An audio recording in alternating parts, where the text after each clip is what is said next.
Dainik भास्कर.com presents The Visionaries।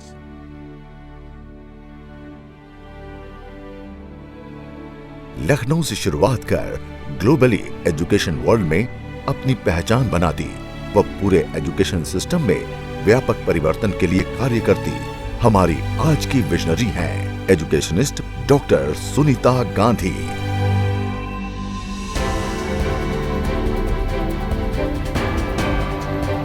The visionaries पूरे education world में अपने इनोवेटिव आइडियाज व एजुकेशन सिस्टम से अपनी एक अलग पहचान बनाती व ग्लोबल क्लासरूम की फाउंडर डॉक्टर सुनीता गांधी का बचपन काफी हम्बल बैकग्राउंड में बीता। I have grown into a family of educators.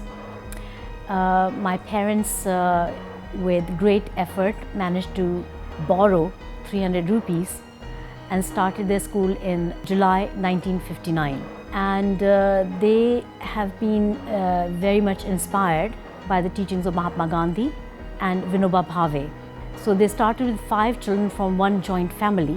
I was the first guinea pig in the school, one of the first students in that school. So breakfast, lunch, dinner talk was all about education and the vision of education. अपने educationist parents व शिक्षा के वातावरण में रहते हुए doctor Sunita Gandhi को बचपन से ही काफी वैचारिक, विविध व ओपन एनवायरनमेंट मिला। My father all the time would explain to us the meaning of the shlokas, meaning of the verses in the various scriptures that we read. We believed all religions are one and from one God, so we would have multiplicity of gods in our temple area. साथ साथ पापा बिठा के बड़ी बड़ी बातें करते थे कि एक दिन हमें भारत में गरीबी हटानी है और हम चाहते हैं कि तुम लोग प्राइम मिनिस्टर बनो। छोटे छोटे बच्चे थे हम लोग, तख्त पे बैठ के बातें होती थी और पापा भी उस समय बहुत बड़े बड़े काम कर रहे थे, हालांकि गरीबी में थे। So this the environment I grew up in utter poverty but with great vision. अपने पेरेंट्स की दी हुई सीख व जीने के तरीके ने डॉक्टर गांधी को एक सुदृढ़ शुरुआत थी। पापा का कुछ ऐसा था कि वो कभी हम बच्चों को डांटते नहीं थे, ना मम्मी, तो बहुत ही प्रेम से बातें होती हैं घर में।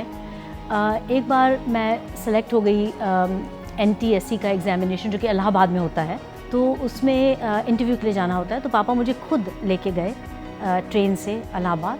बीच में जो हुआ वो बड़ा अमेजिंग था मेरे लिए, क्योंकि एक हॉकर उसने चने का कुछ हमें दिया खाने को, तो उसको मुझे 5 रुपये कुछ देने थे।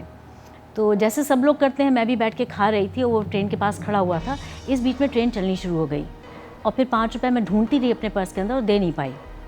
तो पहली बार पापा ने मुझे चांटा मारा और उसके बाद कभी नहीं मारा। वो लेसन मेरे लिए इतना बड़ा लेसन था, गरीबों के साथ जो हम करते हैं वो सही नहीं है, और ये लेसन मुझे पापा ने बहुत ही आई गेस वेहमेंट तरीके से एक सिखाया मुझे ये लेसन। हर काम को खुद से करने व निडर होने की प्रेरणा बचपन से ही डॉक्टर गांधी को उनके पेरेंट्स डॉक्टर जगदीश गांधी व डॉक्टर भारती गांधी द्वारा दी जाती रही। पापा एक चीज़ और करते थे, वो हम सब बच्चों को सड़क पे प्याऊ लगा के कहते थे सबको पानी दो गर्मी की छुट्टियों में। तो वो चाहते थे कि हमारे अंदर सेवा भाव आए। उसके लिए उन्होंने बहुत सारी चीज़ें हमसे करवाई। साइकिलों पे हमें भेजा कॉर्पोरेशंस के पास कि आप जाओ साइकिल पे CMS के मैगज़ीन के लिए ऐड लेके आओ। गरीबी तो बहुत होती थी उस समय, और जब भी कहीं जाना होता था हम लोग पास कपड़े इतने स्पेशल नहीं होते थे, तो कहते स्कूल यूनिफॉर्म आपकी बेस्ट है, स्कूल यूनिफॉर्म पहन लो। और रिक्शे में बिठा के स्कूल यूनिफॉर्म में सब जगह लेके जाते थे, क्योंकि उनको टाइम नहीं मिलता था हम लोग के साथ, तो जहाँ भी वो जाते थे हम लोग को लेके जाते थे। हर एक को हमें बच्चों की तरह नहीं इंट्रोड्यूस किया, एज पीपल इंट्रोड्यूस किया, लाइक वी वर इम्पॉर्टेंट। लेकिन बच्चों के अंदर भावना बनी कि तुम छोटे नहीं हो, तुम कुछ भी कर सकते हो। ये जब उनको पापा ने चुनौती दी कि आप कर सकते हो, करोगे, तो हम लोग उस लेवल पर आ पाए। स्कूलिंग के बाद आगे की एजुकेशन के लिए डॉक्टर गांधी को लंदन जाने का मौका मिला। पापा ने हमसे कहा कि तुम दोनों बच्चों को इंग्लैंड जाना है, मेरे भाई को, मुझको, क्योंकि वहाँ एक यूथ कॉन्फ्रेंस हो रही थी नॉटिंघम यूनिवर्सिटी में। एंड उन्होंने बड़ी मुश्किल से उसके लिए पैसे इकट्ठे किए, परिवार वालों से बोरो किया और लोगों से बोरो किया, किसी तरह मैनेज किया टिकट। पापा के दिमाग में ये बात आई कि तुम लोग जब जा ही रहे हो लंदन, तो वहाँ पे एडमिशन ले लो स्कूल में और वहीं पे पढ़ लो। तो हम लोग तो हमेशा हाँ करने के आदी थे, मम्मी पापा को काउंटर नहीं करते थे। कहा ठीक है बताइए कैसे करना है। तो पापा ने कहा कि वहाँ जाना है आपको, हाई कमीशन फॉर इंडिया, और वहाँ पे आप जाके जो एकेडमिक काउंसलर उनसे मिलिएगा। पहले तो यूनिवर्सिटी गए नॉटिंघम में, उसके बाद जब लंदन लौटे तो सीधे हम लोग हाई कमीशन फॉर इंडिया में गए और मिस्टर मुखर्जी करके थे, उनसे मिले। तो कहते हैं आपके मम्मी पापा कहाँ हैं? तो मैंने कहा वो तो इंडिया में है। तो बड़ा पजल से हो गए कि मम्मी पापा इंडिया में हैं और आप यहाँ एडमिशन लेना है, कैसे होगा? हमने कहा सर हमें लिस्ट दे दीजिए इंडिपेंडेंट स्कूल्स की, प्राइवेट स्कूल्स की, तो हम उनको लिखेंगे, अगर स्कॉलरशिप मिल जाएगी तो हम लोग रुकेंगे, नहीं तो हम लोग वापस चले जाएंगे। तो उनको बड़ा इंट्रीग हो गया, उनका कि आप लोग को भूख तो नहीं लगी है? उसमें तो भूख लगी थी हम लोगों को काफ़ी, और बहुत कंजर्वेटिव लोग पैसा खर्च करते थे। तो फिर उन्होंने वहाँ के बहुत अच्छे उनका किचन और डाइनिंग हॉल था, वहाँ ले गए, लंच खिलाया। फिर उन्होंने बहुत मदद करी हमारी, कुछ स्कूलों को फ़ोन भी किया कि ये बच्चे आ रहे हैं, इनको प्लीज़ आप एंटरटेन कर लीजिए। ग्रेटर लंदन के करीब 300 स्कूल्स उस लिस्ट में थे। तो हम लोगों ने डिसाइड किया, विनय और हमने, कि हम लोग सबको अप्लाई करेंगे। सो हाथ से एप्लीकेशन लेटर बना के एनवलप में रख के हमने 300 लेटर्स को पोस्ट किया ओवर अ पीरियड ऑफ 2 और 3 डेज़। पहले तो बहुत सारे रिजेक्शंस आए, और फिर बाद में 2-3 लोगों ने कहा, स्कूलों ने कहा कि ठीक है आप आ जाइए इंटरव्यू के लिए। लखनऊ से लंदन और फिर स्कूल एडमिशन की जद्दोजहद, काफी कोशिशों के बाद डॉक्टर गांधी व उनके ब्रदर ने लंदन में स्कॉलरशिप व एडमिशन पाया, पर मुश्किलें अभी कम नहीं थीं। हमारा एडमिशन हुआ नॉर्थ लंदन में, और विनय का एडमिशन हुआ ईवन कासल स्कूल में, जो कि साउथ लंदन में था। तो बड़ा ही मुश्किल होता था हम लोग को जाना एक जगह से दोनों जगह पे, बहुत महंगा पड़ता था, और उसको वो कॉइन्स डालने होते थे, 10 पेंस के coins to take a shower, पानी गर्म करने के लिए। तो बहुत ही मुश्किलें रहीं उसमें, हम भी बड़ी मुश्किलों में रहे साथ में विनय के। पैसे जो हम लाए थे वो बिल्कुल एडिक्वेट नहीं थे, और 2 स्कॉलरशिप थी, लेकिन हमें फिर काम करना पड़ेगा to meet our expenses.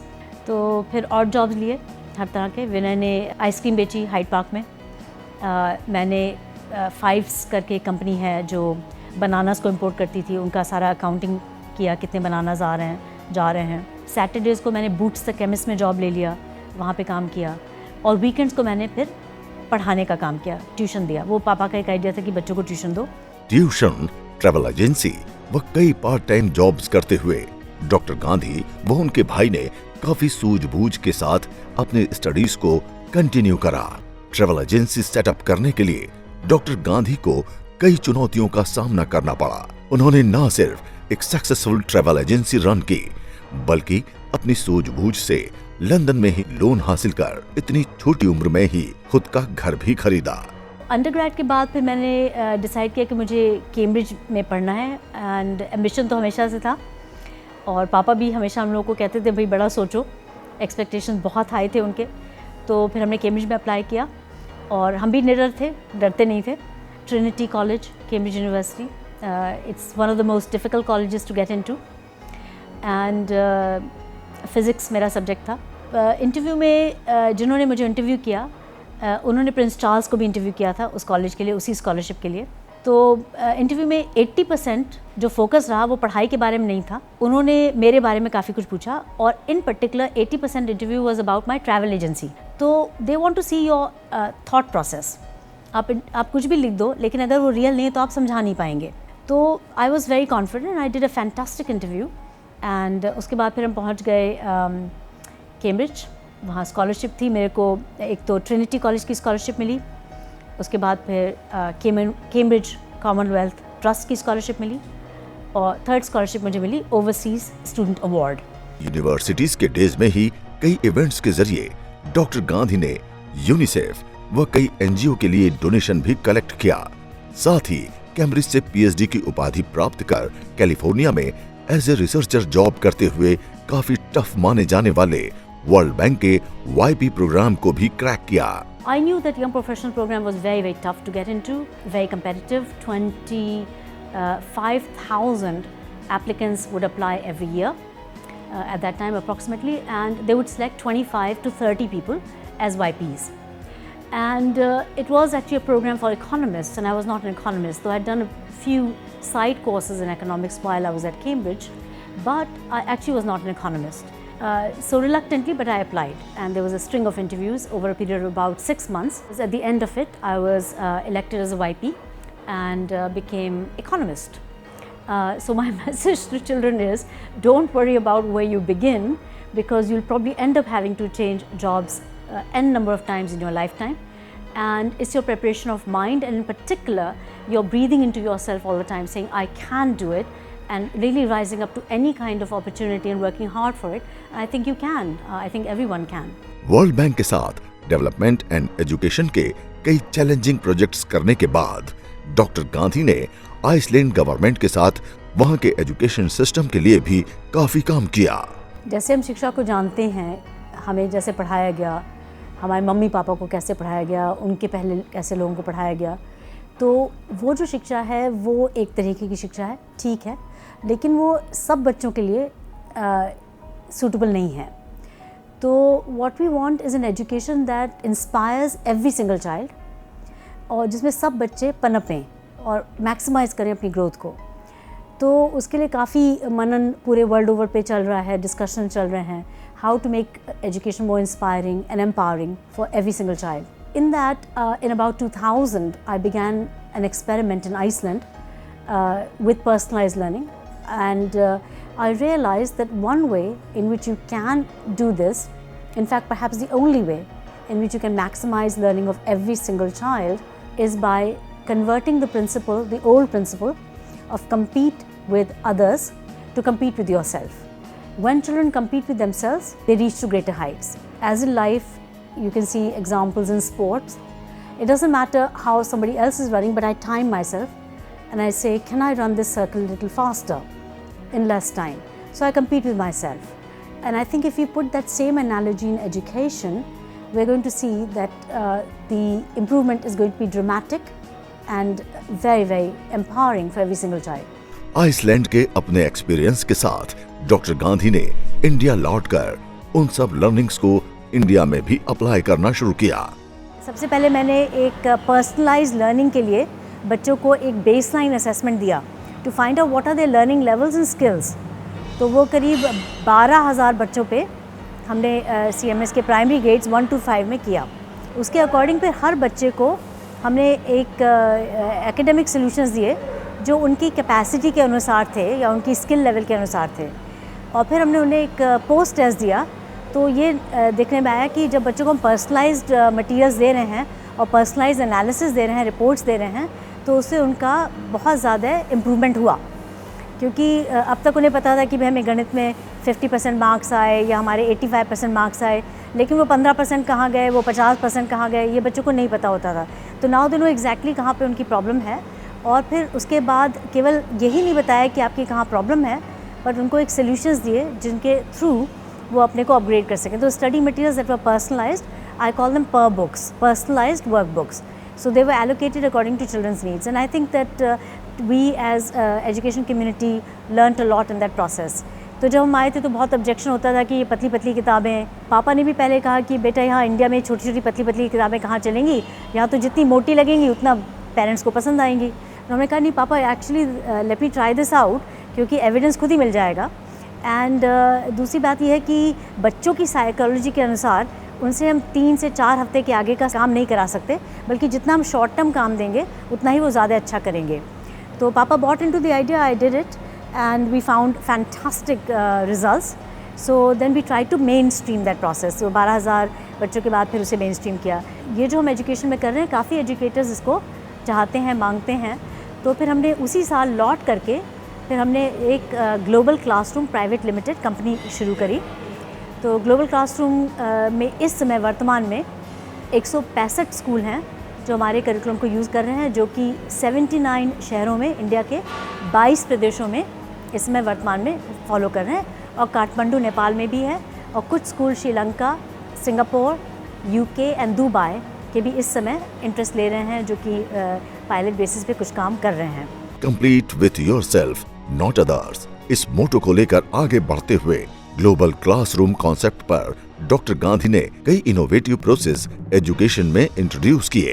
Global classroom में हम टीचरों को, स्कूलों को हर तरह का सपोर्ट देते हैं। जैसे कि सबसे पहले तो हमें सारी किताबें देते हैं। एक रेगुलर स्कूल में किताबें कई पब्लिशर्स की होती हैं। जब वो हमारा करिकुलम लेते हैं तो एंटायर बैग में हमारी ही कंटेंट होती है। तो एक फ़िलासफ़ी, एक विजन से बनाई हुई बुक्स उसके अंदर होती है। और एक चीज़ और उसमें खासियत ये है कि वो सीमलेस इंटीग्रेशन होता है, जैसे one class to the next transition होता है, वो बड़ा लॉजिकल और साइंटिफिक होता है, सिस्टमैटिकली अरेंज होता है। और हमें लगता है कि बच्चों को कंपेयर नहीं करना चाहिए, क्योंकि उससे कई बच्चे डिस्करेज हो जाते हैं। जैसे जो बच्चे टॉप 20% में नहीं है, 80% of class feels discourage. And very early on, छोटी छोटी उम्र में बच्चों को लगता है I am not good enough. तो हम बच्चों को फील करना चाहते हैं you are excellent, you are great, you can do anything, you are one in a million. And every child should have a very high self-esteem and they should know that वो कुछ भी कर सकते हैं यदि वो उस पर मन लगाएं, एफर्ट लगाएं, ध्यान दें, तो उनके लिए वो संभव है। बच्चों को मोटिवेट करने के लिए ग्लोबल क्लासरूम के जरिए न सिर्फ स्टूडेंट्स बल्कि टीचर्स व पेरेंट्स को भी एजुकेट किया जाता है। बच्चा जाता है तो पेरेंट पूछता है कि भाई आप अव्वल आए कि नहीं क्लास में। इतना ज़्यादा हमारी सोसाइटी में मार्क्स का फोकस है और हम ये नहीं सोच रहे हैं कि बच्चे का जो लाइफ है वो उसमें और भी बड़ी चीज़ है, और लाइफ के लिए हमें तैयार करना है, मार्क्स के लिए नहीं। तो हम कैसे एक माहौल क्रिएट करें स्कूलों में जिसमें बच्चों को, हर बच्चे को मोटिवेशन फील हो, ये ना समझ में आए कि हम अच्छे हैं या बुरे हैं, या हम उससे नीचे हैं, हम उससे बेटर हैं। ये ऊंच नीच करके हम बच्चों की क्षमताओं को कम करते हैं। So I believe that every child in my care can be the most amazing human being, can do amazing things in life. And when I convey that feeling to the children, they all feel endorsed, not just a few, all of them. Everyone can become a great member of a family, great member of society, can contribute to society, and a great member of the world community. So we kind of create these reminders in the study materials itself, which remind parents and remind teachers that these are more becoming ways. Doctor Sunita Gandhi द्वारा स्थापित NGO देवी के द्वारा भी शिक्षा के प्रचार प्रसार के लिए कई इनोवेटिव कार्य किए जा रहे हैं। 2014 में after 14 years of trying many different ideas, I think I found a perfect way of teaching the children and adults who are on the street, who have very little time to give to something called literacy, whose circumstances are about the worst we can imagine. So it was very nice opportunity to create something in the environment after coming back to India, where I can see and interact with these same people and see what works for them, what doesn't work for them, because I always have taken a scientific approach to development. तो मुझे लगा कि इसमें बहुत बड़ी opportunity है इसको और भी व्यापक करने की। और फिर उसके बाद इंटरेस्ट लिया लोगों ने, जैसे कि संदीप पांडे जी ने इंटरेस्ट लिया, वहाँ बनारस हिंदू यूनिवर्सिटी के स्टूडेंट्स को इन्वॉल्व किया उन्होंने, आईआईटी कैंपस के। इधर उन्होंने गुजरात में निरमा यूनिवर्सिटी ने ले लिया, तो यूनिवर्सिटी के बच्चे भी इन्वॉल्व होने लगे। उधर किरण बेदी ने ले लिया इसको अपने एनजीओ में, नवज्योति फाउंडेशन दिल्ली में। और उसके बाद रोटरी इंडिया लिटरेसी मिशन ने भी इसे अडॉप्ट किया है और करीब 6 प्रदेशों में उन्होंने इससे काम किया है। इस बीच में मैंने इसे 13 भाषाओं में बना लिया है और इसका एक मोबाइल ऐप भी बनवा लिया है।